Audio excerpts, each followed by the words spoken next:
Bonsoir, bonsoir, bonjour, c'est Congo News 24. Bande Konanga, comme toujours avant de commencer notre émission, nous disons merci à Dieu, nous disons merci à nos chers abonnés et téléspectateurs qui nous suivent partout dans le monde et en RDC. Bande Konanga, soyez les bienvenus. À la une, ça chauffe à l'Assemblée nationale. Tokoyoka Oezo Lekakuna, et puis Tokoluba sur message il y a 5 ans, Oyoba Pessi sur vote Yassini, et puis Tokoluba Lissusu, Bande Konangai, na poana visite ya ambassadeur à Chine et pas Yamboussou. Alors, tous à la connecter, tout développer ensemble. Deuxième point chez téléspectateurs, Boyoka Oe Salamina Nwalaba. Baso Bengango, un nouveau cadeau de sous-sol congolais, Yakuiv. Alors, la Chine a l'oublié, à l'ingazala exploitant. Bande Gweza sur mon émission. Alors, tous à la connecter, tout développer ensemble. Troisième point, Bande Konanga, vérité bimi. Yangwana Baso Boya état de siège, Toyebi Bango Sikou. 3 services d'État illégalement installés dans Ituri. Alors, Bandeko Baza Ozare, devant le tribunal militaire, Bandeko Eza Mawa. Donc, Baza illégalement, mais DGDA, mais illégal. Vous comprenez les dangers. Service à douane illégal, transport illégal, 3 services d'État na barrière. Alors, tout le développement ensemble. Alors, bande ko comité na biso auto sola masola mbuka. Tous à la biso nyonso ensemble. Boye sa bande ko émission bandi parce que comité auto sola ka vraie info. Donc masolo pena oyo soko yoki yangwana ndengezali. Alors, bande ko toko bande avec l'Assemblée nationale. Parce que ça chauffe. D'abord, pour le moment, Kouneza ya kuyinda le vendredi, jour basala qui plénière. Mettez-vous à la pointe. On commence d'abord, ambassadeur à Chine. Aïe comment on société hier. Pour les diplomates chinois, le processus électoral est une affaire propre à la RDC. La Chine est encore toute ingérence dans les affaires étrangères. Il faut laisser les Congolais régler leurs problèmes, a-t-il martelé. Pour un inéa le bibon. Parce que les Européens, bazo kota makambo na ndenge ya mabe. Ba Américains kutu, ba lebi na bango te, po ba bazango pour bazana besoin Fatih Moussa na y continuer, ils sont même pas na position. Position ya Union européenne simaya l'église catholique. L'église catholique ba sa ba nevro nyoso bandeko. Église protestante eza simana bango ezande église catholique o baza pena mutu. Monseigneur Utembi, Bokoyoka déclaration de méthode ya napone. Alors, Chine le botika ba Congolais kimia. Botika bango ba sala makamu na bango ba yebisi ba Européen botika kokota basolo oyo. Ayo komona mboso abi avance musala. Ozo sela nini? Alors, Mboso a convoqué plénière. A-tu ba conseil partout? A moni que maintenant que vraiment boulevard est fou, ma comme tu as polélé. Mais bande de Congo, balaliti. Ba télémina ndenga mukete, ba que plénière les alilo. Alors, ce qui s'était passé, et ça Soni Pemawa. Les députés de FCC refusent de cautionner la procédure. Babime les bandes. Après avoir boycotté la plénière de ce vendredi. Babimina ba Liban. Mais Mbosse faut continuer yango. Akoko tikati. Si s'agit de reporter notre jour Baxiba jour, makambo et continuer aller de l'avant. Parce que bande ko message zo kutande na ndengi. Ba ONG na bisonyo na Kinshasa ba le mekoma. Les ONG de Kinshasa demandent à l'Assemblée nationale d'aller de l'avant dans le processus de désignation des animateurs de la CENI, pour notamment prévenir l'église. Parce que les catholiques bazosa. bayoki ba manevre nyonso bazosala côté ya Katumbi, côté ya Fayulu et FCC bayoki ba ONG batelemi bayosi Mbosso installé bureau à Seni. Ça doit être rapport nyonso. Lelo eza programmé plénière. Alors ça chauffe. Moto eza kopela. Mbosso assez azwi ba conseil ndenge nandi. Mais pression eza makasi. Ba Congolais botelema. Si s'agit marché, ba Congolais ba marché ba lobate bureau à Seni et banda et sala musala. Totika kozela basango parce que oyo basango bazo sala ezali so normal te boko yoka bande kunanga. Tamboko yoko balobi boloba ne bato bazandegeli. On ne comprend plus rien leur position. O ezaba G pour la collecte salaire. Ezaba G des mains. Bandeko. Lelo, le 15, le 14, bayo confirmé que baza c'était hier. Bayo tabayo qui plénière eza lelo. Yoko basango balobi. Basango balobi. Baza prêt. Disposé pour désigner les membres de la CENI. Oh. Taboyo qui plénière, boyo koloba. Donc, oeza ba G de main. Basango bazolinga ba freiner makambo nyonso. Ya omoni Kinshasa ba telemeli bango. Ba ONG balobi non, boyete. Toko kene boyete ba ONG balobi na Mbosso avancé. Installer bureau ya Seni pour makambo etambola, pour notamment prévenir le glissement. Parce que tant que Mikolezo Kende, bureau à Seni fait salama déjà dans le mois d'octobre. Mois Oyo. Ce qui était un danger pour l'élection 2023. Après, on va tali bosso ba olobo glissement. Entre-temps, ce qui est grave, la Senko appelle même na Bokoyo Kabandeko na Nanga à continuer d'y akobongsa makamu élection entre temps wazo l'exalaire. Oh non. Bandeko to tala batate o malamu. Moi je trouve pas na omo na normalité. Nazo comprendre de l'église catholique na makambo oyo. Et puis Congolais c'est lembi ne koloba. To lebi na mission de sud de lembi. Mais tabo oyo ka bozaka na kole kabo do bolo bagaka. Potoza na chouati. Mais bakoti to tika bino petit. Gouvernement ou l'équipe comme tout bazaka ko sala pression bo sala ki boyete. Mais pas Fati bozotia la pression moko donc impossible. À partir ya Kisangani, Monseigneur Otembi, boyo kama kamuya lobi, bongo, parce que ça la soni bandeko. Bongo to continue mission d'absou. Ça chauffe dans cette émission. À Kisangani, processus électoral en République démocratique du Congo, la Senko s'est dit disposée à revenir à la table des négociations en vue d'aboutir à la désignation des animateurs de la CENI. Le processus étant actuellement en impasse, Monseigneur Marcel Outembi, vice-président de la plateforme Confession religieuse à ces négociations, suggère la poursuite des opérations techniques par les secrétariats de la CENI en vue d'éviter le retard dans la préparation des élections de 2023 au pays. C'est ce qu'il a déclaré hier à Kisangani au cours d'un point de presse. Reportage Jacques Mokonkole.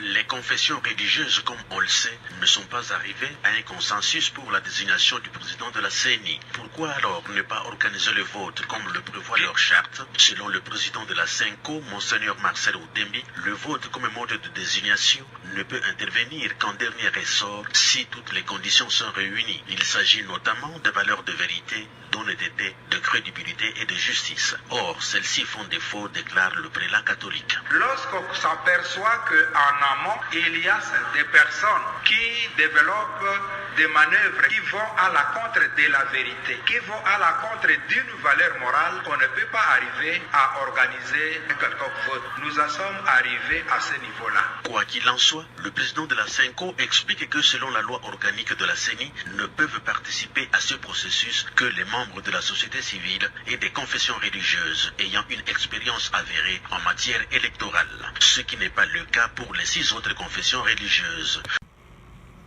Alors, bande konanga tolandi wana. Eza soni pe mawa koyoka makambo boye. Mena baza disposé. Baleka mena na vote. Mais les gens autour de la table boya qui vote. Vous savez, pas de consensus, il fallait pas les canaux vote. Maintenant, on dit que va comme prêt, va désigner, va après maintenant va les canaux vote.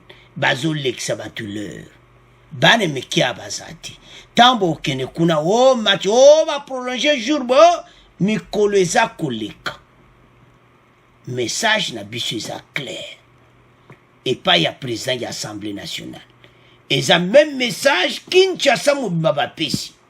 Les ONG de Kinshasa demandent à l'Assemblée nationale d'aller de l'avant dans le processus de désignation des animateurs de la CENI pour notamment prévenir le glissement Balanda Basangote. La conférence épiscopale nationale 5 est disposée à revenir à la table. Hey! Ce n'est pas possible. Des négociations en vue d'aboutir à la désignation des animateurs de la CENI. A déclaré mercredi 13 octobre au cours d'un point de presse à Kisangani. Marcel Outembi, président de la Senko, je m'excuse, Monseigneur Outembi a lobby que et commettant bazonga la table. Baza prêt pour désigner les membres de la CENI. Baza prêt. Eh. Comment ça biso. Coopération oyo bazo sakana ba Congolais to kondi bango lisute. Baza ko tourner bato rond. Mboso ayoka oyo ba ONG ba lobby, ayoka oyo peuple congolais ba lobby, mboso aller de l'avant. Otiaki plénière les lots. Bato ba osa mbutu aller de l'avant. Bato vraiment bandeko. Et ça passe sozo tala mboso dans un mona bato yo parce que loko nini ba mboso baza koboya bazo linga kimia makamutu ele parce que bako jonga simati. Et si confession religieuse bako zonga autour de la table ti bake deux fois na bango et ceux qui en quai des poissons bazo l'exabatulaire tamba monica position yo bato yo ils ont problème avec les chefs de l'État. C'est clair.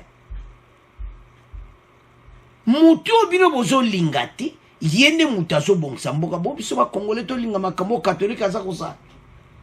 Congolais ozana kana parce que mutu obino bozo boya aza mutu azo bongsamboka. Aza mutu yo lelo état congolais eza ko avancer yende mutazo sala vraiment solo. De retour de l'Arabie Saoudite, bilan positif. Talawaye. Mais, bota la salité ou yakuti, bandeko, bon comprendre que na kati ya Ituri, na ba problème ou bazanango, batia ba DGDA, douane na kati ya porte, entrée ya Ituri. Mais illégal. Mais gouvernement, eux, il qui batika yango bon. Bon, mona ba défi au fatia zo bunda nango, après ba sango bazo élection makambo oyo. Ba lui baza prêt pour ba désigner ba membre à CENI. Avançons. Les confessions religieuses ne sont pas parvenues à un consensus autour d'un candidat à la présidence de la CENI, à la question de savoir pour quels se sont passés au vote, comme le prévoit leur charte. Le président de la CENCO a indiqué que le vote comme mode de décision ne peut intervenir qu'en dernier ressort si toutes les conditions sont réunies. Bolobi tozongo autour de la table. Bolobi peut que louer lobby, ce consensus a été tokoleka na vote. Bolobi les ceux qui votent, on peut pas ça là, il faut les conditions sont réunies. Botika ko l'exabiso baler. Honorable président de l'Assemblée nationale, Mbosso Kodia, allait de l'avant. Antérimé Kadima, Moussale Banda. Oeza koleksa le ba Congolais baza pour. Mokolo kaka bozo nterime ka bokomona Kinshasa bato bakoti na nzela baza kobina. un groupe à Batou, Mouké, Oyo basangana l'église catholique, bazotia mobulu. Bakokati. Il ne le fera pas. Bandeko ba Congolais to telema. Situation na ndenge zo kendi, biso to telema. Yango bomoni bandeko ba ONG ba telemeli likambo. Ba lobi ke ba kotika te. Parce que oyo zo salama eza mawa. Mboka na biso ko continue ko supporter sur makambo ete bandeko. Parce que ça sonne. Bango batali boso ba boya autour de la table.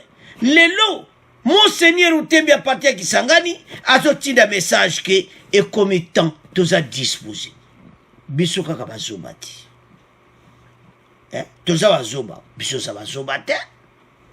Boti romone la batu na position oyo. Ba Congolais bazomona tout oezoleka. Et bandeko boyoki na suka wana. Les 6 confessions religieuses sont autour de la table. Baboui. Voilà. Bande Koto félicité de Dokamba. Ils ont fait un bon travail. Pour la qualité de batata oyo. Oh, ils ont bloqué EDC qui est liboso. Il faut ça à ma case. Voilà ce qu'ils ont créé. Bah, créé ba désordre nyonso. Gouvernement ou le bazo monako batouana basalaka batouana FCC. On n'en parle même pas dans ma benabang. Le FCC PPRD va combattre malam. Baligno gouvernement en place, Union, Failou et FCC. Mais ba okokate. Le lo bande ko soki déclaration ya front commun pour le Congo. Bazolo ba kebotika ko escroquer peuple. Ba nani ba escroquer pe na peuple. Les abangote. Les a soni. Oyo tout oyo l'église catholique bazakosa. Alors, oto yoki wana les 6 confessions balubi Monseigneur Utembi message yo pesi biso tokoya autour de la table ti. Alors, bande konangai eza pasi pe mawa oyo église catholique bazakosala, c'est à ce point to tiki premier point to komoke na deuxième point. Alors, bande konanga boyoka oyo esalami na lwa laba. Mine de cuivre, bande ko. Balobie, baobengango un nouveau cadeau. Bande ko, mine ya sika. Ba découvrir kane ete, musale bandi, bande ko balobi bako produit na nini wana, bana mine wana, yaba 800 000 tonnes. Toko tila bino extrait. Boko yoka. Mais oh eza grave. Eza ke ba chinois bazo senga na ministre Yamin bango bazala exploitant de cette mine. Donc déjà pour bango dia bazala ba pourcentage ya ba terrain belé oyo baza kusala na ebis. Mine ya sika. Et bandika n'était 2021. Gouvernement union sacré, bata sko contrat nini bako yokana na bashino. Bande ko mboka na bisoko makama kitoko kusakana ti. Soko ezalaki gouvernement liboso balingaki mboka oyo mbeto kenda musika. Bande ko bandika n'était mais baza capable de produire 800 000 tonnes. Zomona. C'est ça. Et puis tout ça, il bosse à Zambie. Et puis c'est la deuxième plus grosse mine mondiale. Bandeko. Cuivre, la future deuxième plus grosse mine mondiale en activité en RDC. La mine de Kaoma, Kakula, dans la province de Lualaba, c'est un nouveau cadeau du sous-sol congolais. Les gisements qui viennent d'entrer en production juste avant l'été affichent une teneur en cuivre exceptionnel de 6%. À terme, la mine pourrait permettre d'extraire plus de 800 000 tonnes de cuivre par année, par an, selon les estimations fournies par le groupe minier. gotala. Donc yasika e banika neti donc mboka na biso ah non mboka eza na ba richesse aboyi tolekisi kaka 20 ans ya pamba wa mboka ekenda baposha bato eza lokola oye obandeli musala à zéro fati babani musala à zéro pour le moment bazotonga banque centrale banque centrale ya RDC koma tala madusu wana bana fatia bani kotonga madusu e bani kokangama ti madusu wana soko ekangami abani soko kokanga tout ce monde kotia bango na kata prison donc 20 ans tolexi ya pamba alors problème toza sikoyo na point oyo bandeko oyo yindi tolanda bachinois balobi bango nde bato bakosala vraiment so bandeko nouveau mine wana eza kosakana nango te bandeko to eza ya sika babengo nouveau cadeau de sous-sol congolais et banika na été 2021 de quoi faire bondir la production du cuivre du pays de 60%, une nouvelle manne pour la RDC qui confortera un peu plus sa place de premier producteur du métal rouge du continent devant la Zambie. Après les bateaux, tout va pébition à Kalakolo, les cas, maintenant, mino à Sikakao Makabula, dans la province de là-bas, il y a un Kosala vraiment sous. Donc, Yango Bene Bimina, l'air Yemoko Fati chef de l'État. C'est qu'au contrat nini. Parce que ils ont un contrat oya kabilati. Oya mina sika. Alors, chinois déjà du minéral destiné à la Chine. Balobi bango bazana pour ça. Ba signer contrat sika. Pona oye bimi sika. Mais avant de progresser, boyoka oye lobami, bon to continuer mission na biso. La mine de Kamoa-Kakula, c'est un nouveau cadeau du sous-sol congolais.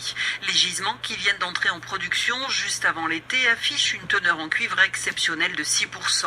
À terme, la mine pourrait permettre d'extraire plus de 800 000 tonnes de cuivre par an selon les estimations fournies par le groupe minier. De quoi faire bondir la production de cuivre du pays de 60%, une nouvelle manne pour la RDC qui confortera un peu plus sa place de premier producteur de métal rouge du continent devant la Zambie. Pour l'exploitation de cette mine, comme pour les autres gisements du pays, l'État va récupérer des royalties en fonction du volume exporté. Sa participation à hauteur de 20% dans le projet sera une autre source de revenus dépendant là des bénéfices. La Chine, qui aspire aujourd'hui 40% du cuivre mondial, sera l'acheteur principal de ce minerai congolais. Rien de surprenant au vu des investissements très largement chinois. Avec Kamoa-Kakula, la RDC devrait fournir 2 à 3% du cuivre mondial et donc augmenter l'offre à l'heure où la demande ne fait que grandir sous pression de la recherche d'énergie moins polluante pour l'atmosphère. À terme, cette nouvelle offre de métal rouge congolais pourrait contribuer à faire baisser les prix et influer sur la rentabilité d'autres projets. Mais voir la République démocratique du Congo posséder la deuxième plus grande mine de cuivre au monde ne sera dans tous les cas pas anodin, confie un consultant minier qui rappelle que le pays donne aujourd'hui des sueurs froides aux acheteurs de cobalt qui cherchent à se démarquer de la mauvaise image qui colle à la gestion des ressources minières congolaises. Alors, bande konanga tolandi biso nyonso. Ba chinois balobi bango. Bakozala. Ba acheteur principal. Siko deni bakosala ba contrat siko oya sika. Ministre mine dossier yango wana. Okokite ya Kabila, o ba contrat nyonso en désordre, o bozo réviser, mena oya siki. Les cadeaux. Pour l'exploitation de cette mine, comme pour les autres gisements du pays, l'État va récupérer des royalties en fonction du volume exporté. Sa participation à hauteur de 20% dans le projet sera une source de revenus dépendant à l'an des bénéfices. La Chine, qui aspire aujourd'hui 40% du cuivre mondial, sera l'acheteur principal du minéral congolais.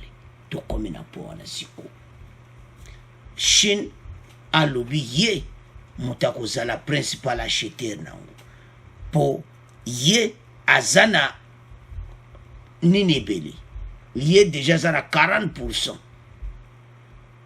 ya cuivre donc oyo ye déjà aza koexploite na mboka na biso alobi ke bango bazala baacheteur principal ya gisement sika bande botala richesse toza nango botala koma mboka oyo eza na nyonso mais banguna Congo bazotelemela mboka banguna Congo bazobebisa mais comme étant congolais nyonso tolamuka congolais nyonso totelema oyo eza mboka na biso alors siko conseil malobo tokopesa pa ministre ami berere ezala lisusu te ndenge oyo ezalaka na l'ère ya Kabila oyo ya gouvernement esalaki 20 ans bakontrat basinyaka mawatu oyo eza ya sika bazobenga ngo kombo nango nouveau cadeau de sous-sol congolais une nouvelle manne pour la RDC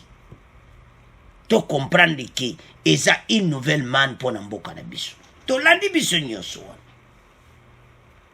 basigné bacontrat bien pays na biso ekosa avance mais ce qu'on ne comprend pas na mama la ministre makambo elekaki awa en tout cas ekitsaki me crédibilité ya mosala oyo la ministre aza kosala mais komi tant siko alakisa bokasi te ndeni akosala contrat na bachinois bango bali baza baprincipal acheteur combien boyokana na bachinois ekozala ndenge nini ese bokomesure basuperficie combien d'hectares combien de places bakozwa parce que oyo tokutomona na Kolwezi non loin de là bango bakomo benengana d'exploitants artisanaux donc c'est-à-dire il n'y avait pas une limite industrielle pour na bango le gouvernement ex-gouvernement il y a ex-président Kabila bango basiyaki ba contrat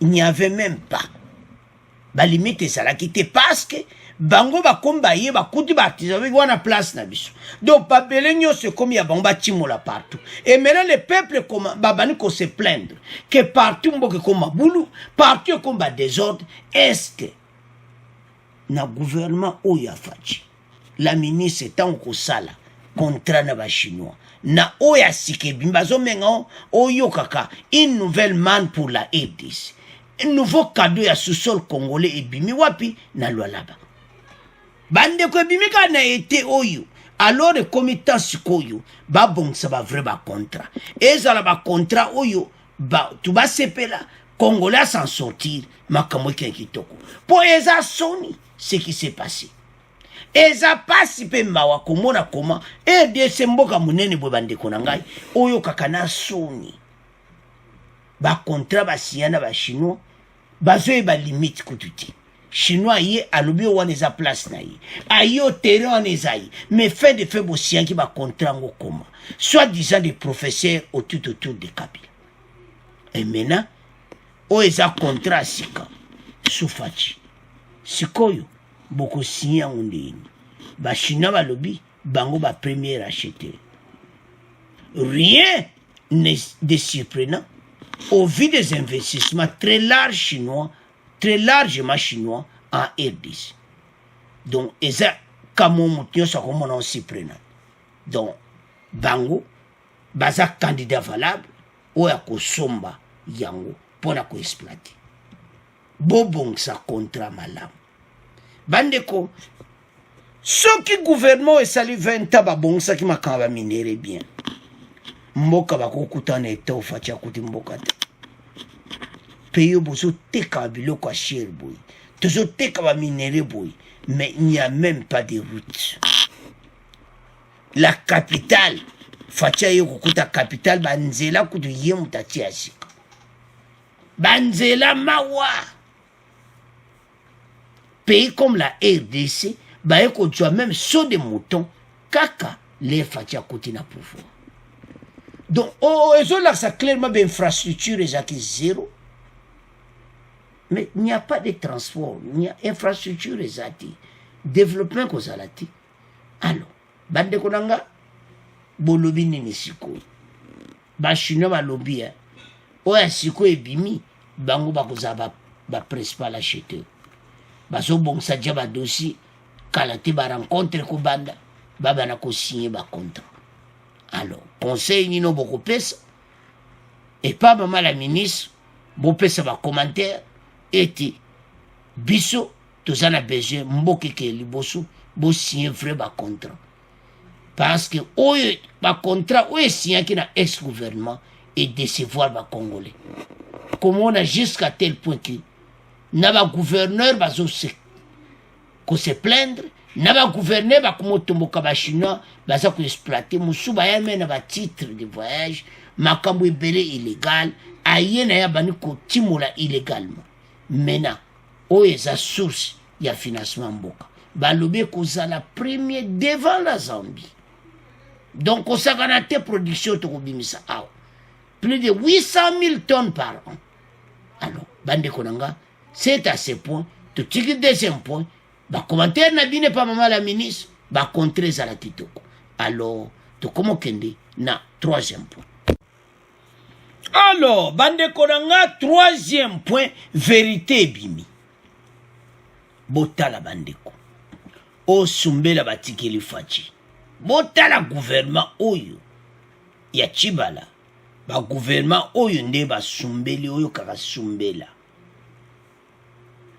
do partout mayuya na mayuya tina kati ese bakoyokela ta Ituri mawati bandeko tambo oyoka ezande douane wana peuple congolais mutazofuta peuple wana kako bazoboma na ADF peuple wana kauti bilanga il faut afuta o awuti eloko aleka douane il faut aleka na entrée ya Bunia bamona kana bango yango bandeko ndima pete keza illégal tango eloko a douane pena DGD ya boye okondima oloba ka keza ya solo. Donc même bango mo wa gouverneur militaire bazaki surpris peuple afundi baye ko vérifier bo Kinshasa yebi angote nzambe na ngai mboka oyo tozokende wapi na kati ya Bunia entrée de la ville ya Bunia DGD ya wana 3 services mpako avon leka taxe avon leka bazozwa bambongo epai ya peuple oyo kutu ayebi te ke lobi soki tongo ekotala soki ADF akosala ye nini mais baza konyokola bango lisusu na bataxi ya lokuta. Ils sont aux arrêts bandeko aux arrêts. Donc eza pasi pe mawa 3 services d'État, DGD, transport, donc, au nyonso ba directeur nango aux arrêts. Pomona. Peuple congolais azon le kawana, azo kota Bunia, il faut afuta. 3 services de l'État qui fonctionnent illégalement aux différentes barrières à l'entrée de la ville de Bunia ont été supprimés jeudi 14 octobre, à l'issue de la visite d'inspection effectuée par le vice-gouverneur d'Ituri. Le commissaire divisionnaire Alonga Boni Benjamin, selon le porte-parole du gouvernement provincial, le lieutenant Gilles Ngongo, ces services tracasseraient les usages de la route et percevaient illégalement des taxes dues au trésor public. Donc, ba joakana bango ba taxe illégale banda ba banda kala.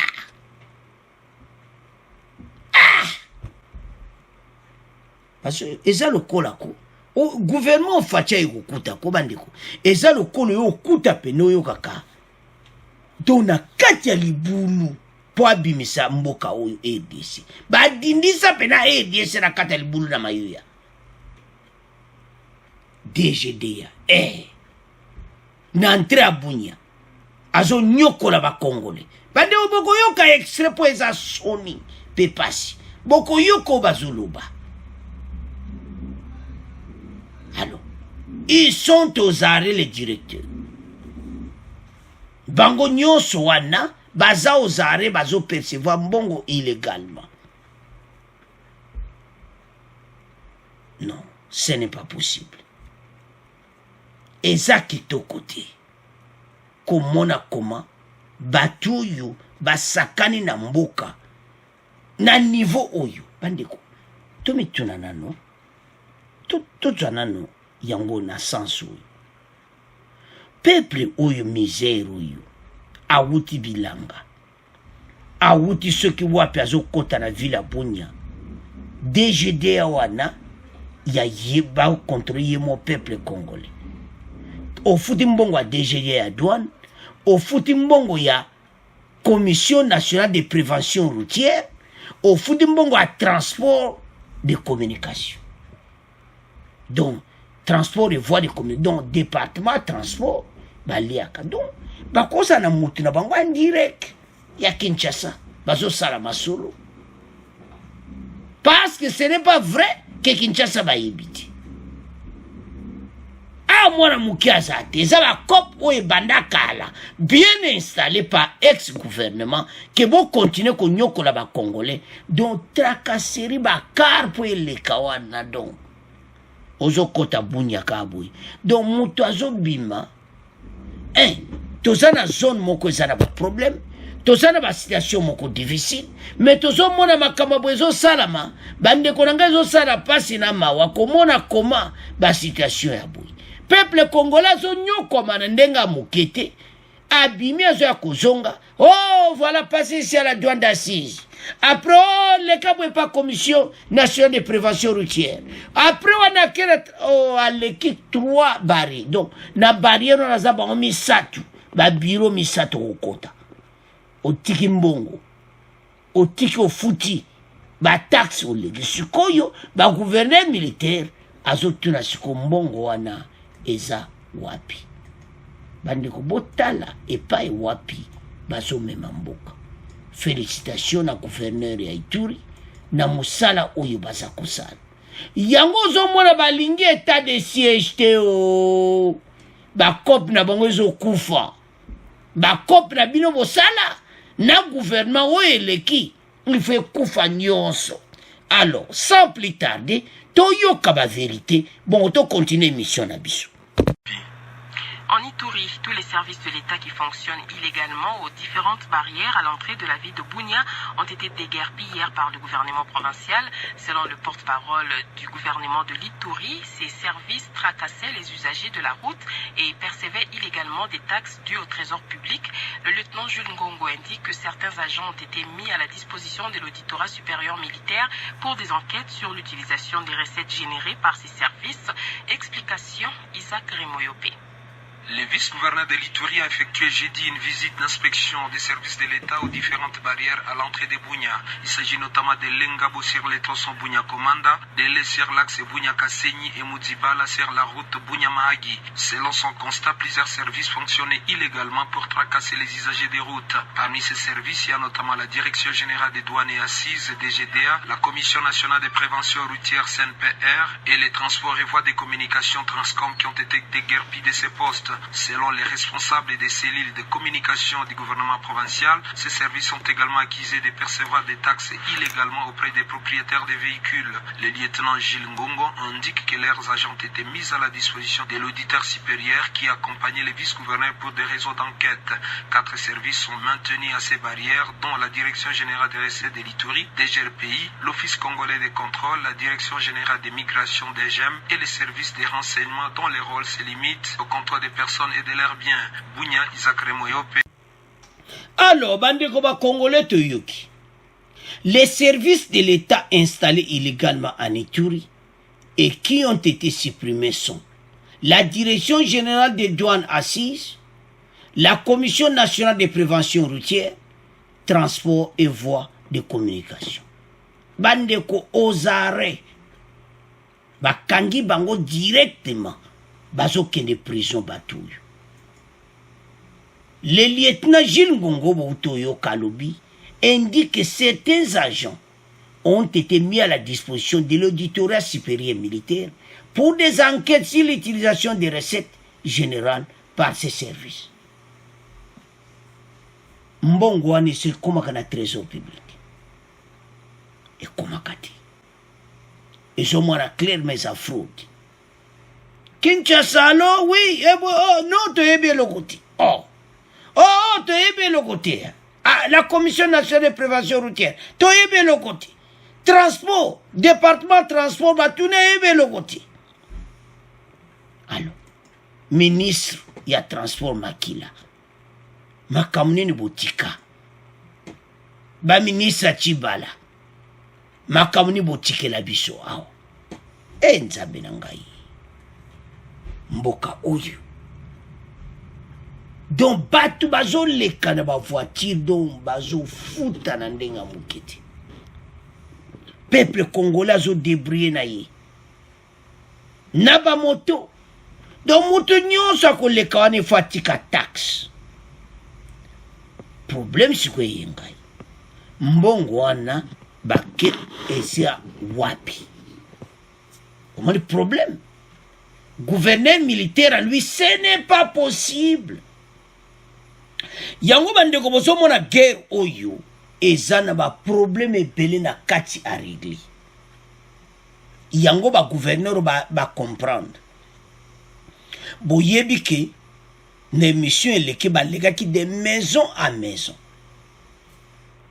Makamo yo kuta wana na Nord Kivu. Alors na Ituri pe ba leka de maison à maison. Baye ba ozo salama kuna parce que mayu ya moko bien organisé à partir de Kinshasa.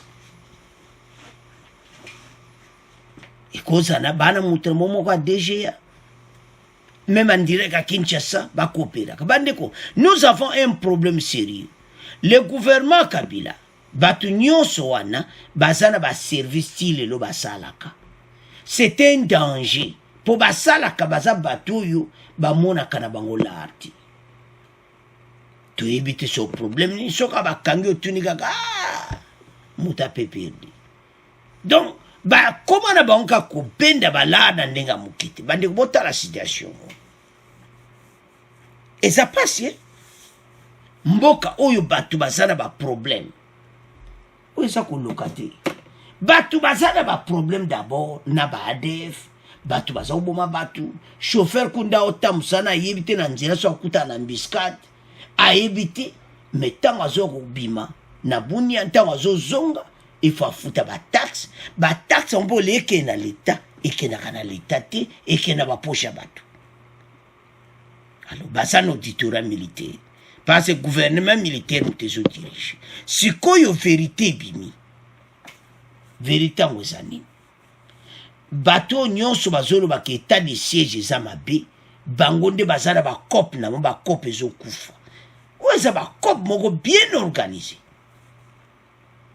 Le kola ba cop na mo bani ko beba. Ba lo bité état de siège ezo sale le côté. Yango bazo kote la monguna kwa kuboma batu comme ça batu babaye non prorogation de l'état de siège bolande quoi 10e fois et comme bata 20 fois kuna kutozati problème la biso qui mekota ba gouverneur civil ba ko zonga te makamba boy ye gouverneur civil ayeba etike makambo eza tokena mo pai ye gouverneur ya province Ituri ayeba ki ba DGA oyoti.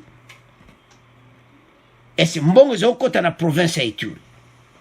Direction provinciale, c'est mbongo za ikokota. Est-ce que gouverneur wana ayebi batu yote? Ayebi bako. Ando kafumba na nina DG de vendre na porte boy.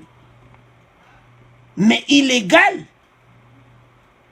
Commission nationale de prévention routière, CNPR, ba vandi wana. Transport et voie et communication, bavandi wana. Bata service de transport. Et c'est Kinshasa yeb makambo ete. Monsieur Chibala, toke nanu epana yo. Monsieur Chibala, tala oyo botike le fachi. Botala makambo baza ko découvrir. Et puis ba contrat ko s'opérer. FCC cache kotinango basuma yu anezo continuer baweli baposte ba ministère baposte bawelaki pour les propres intérêts o bango baza majorité baweli yango nzambe ala salaka nzambe asali FCC cache bakabwani mena union sacrée baotamsa mboka soko talo bazokuta to ex-gouvernement au basali 20 ans au pouvoir makambo kaka partout kaka mayuya na mayuya pandeko ce n'est pas possible balubi ezakara banda kala bul kutu teke ekoza lukuta bul kutu teke koza la ndenini do bazomona kaka ezali donc ndenge eza wana eza nango ya solo c'est ça le problème bazomona keza ya solo bandeko ezali pasi mpe mawa komona koma makambo ezali soko ozotala otali tititi olobi ya mboka na ngai tata batu abimi na mutuka afuti azongi bunia afuti bataxe donc barrière okoleka te mbamo ekiti ban futa d'abord avant leka nzambe na ngai ce n'est pas possible. 3 services d'État qui fonctionnent illégalement aux différentes barrières à l'entrée de la ville de Bunia. Mokawa, Mokokuna, Mokokuna. Alors, les différentes barrières ont de tracasseries. A Futiawa, a Kesukuna, a Futi, a Kesu. Donc, Kop na Bango, Mbongo et Kendaka Kinshasati. Botala bande konangai. Ba Congolais bozo monate changement. Bozo monate que Fati soit qui état de siège à sa raison. Ba millions boni les cas de plusieurs années. Ba yebina date yango ba yuna date soki ba mbongo batako tinda na makam nango mena ba enquête zangu. Toko pesa bino suite. Ya batuano bakangi. Ce n'est pas possible, mboke ko continuer mayu ya boité, mayu ya jusqu'au fond. Alors, bande onange eza pasi. Pe mawa, komona koma, bato ba détruire mboka pendant 20 ans, 3 services, bazolia mbongo, mbongo kendaka na trésor public. Alors, ils sont aux arrêts, enquête en cours. Alors, bande konanga, c'est à ce point.